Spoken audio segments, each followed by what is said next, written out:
விருத்தாச்சலம் அருகே கனிமவள கொள்ளை கண்டுகொள்ளாத அரசு அதிகாரிகள் செய்தி எடுக்கச் சென்றபோது தெரித்து ஓடிய பணிப்பெண்கள். கடலூர் மாவட்டம் விருத்தாச்சலம் அருகே ஆலடி காவல் நிலையம் எல்லைக்குட்பட்ட நடியப்பட்டு, பாலக்கொல்லை, ஆலடி உள்ளிட்ட 10க்கும் மேற்பட்ட கிராமங்களில் விவசாயிகள் விளைநிலத்திலும் அரசு இடத்திலும் அப்பகுதியில் பூமிக்கு அடியில் கூழாங்கற்கள் உள்ளன. இந்த நிலையில் அப்பகுதியில் உள்ள சில நபர்கள் இந்த விவசாய நிலத்தில் உள்ள கூழாங்கற்களை மட்டும் பிரித்து எடுப்பதற்காக பல லட்சம் பேரம் பேசி விவசாய விளைநிலத்தை பூமிக்கு அடியில் தோண்டப்பட்டு கூழாங்கற்கள் ரகம் வாரியாக சல்லடை போட்டு சலித்து திருட்டுத்தனமாக லாரி மூலம் வெளி மாவட்டங்களில் விற்பனை செய்து வருகின்றனர். சிலர் கனிமவளத்துறையிடம் அனுமதி பெற்று செய்து வருவதாக கூறப்படுகின்றன.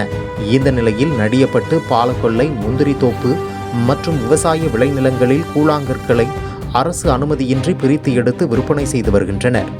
இப்பகுதி கடலூர் மாவட்டத்தின் கடைசி எல்லைப் பகுதியும் கள்ளக்குறிச்சி மாவட்டத்தின் கடைசி எல்லைப் பகுதியில் இந்த சம்பவம் நடைபெறுவதால் கூழாங்கல் கடத்துபவர்களுக்கு பெரும் வசதியாக ஏற்பட்டு வருகிறது. இப்பகுதியில் கூழாங்கல் கடத்துவது கனிமவளத்துறைக்கும் வருவாய்த்துறைக்கும் காவல்துறைக்கும் தெரிந்தும் அதனை கண்ணும் காணாமல் இருந்து வருகின்றனர்.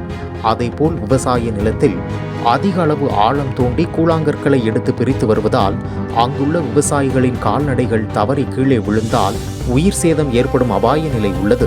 இந்த கூழாங்கல் பிரித்தெடுக்கும் சம்பவம் அதிகாலை 4 மணியிலிருந்து மதியம் 1 மணி வரை ஆட்களை டாடா ஏசி மூலம் மோட்டார் சைக்கிள் வாகனத்தின் மூலமும் ஏற்றி வந்து மறைமுகமான இடத்தில் வைத்து இந்த திருட்டு சம்பவத்தை அரங்கேற்றம் செய்து வருகின்றனர்.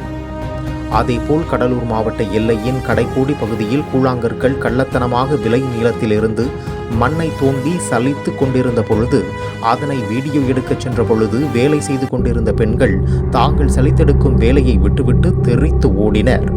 இதேபோல் அவர்கள் சொந்தமான இடத்திலும் ஏரி ஓடை ஆகிய பகுதிகளிலும் மண்ணை தோண்டி கூழாங்கற்களை சட்டவிரோதமாக கடத்தி வருவது குறிப்பிடத்தக்கது.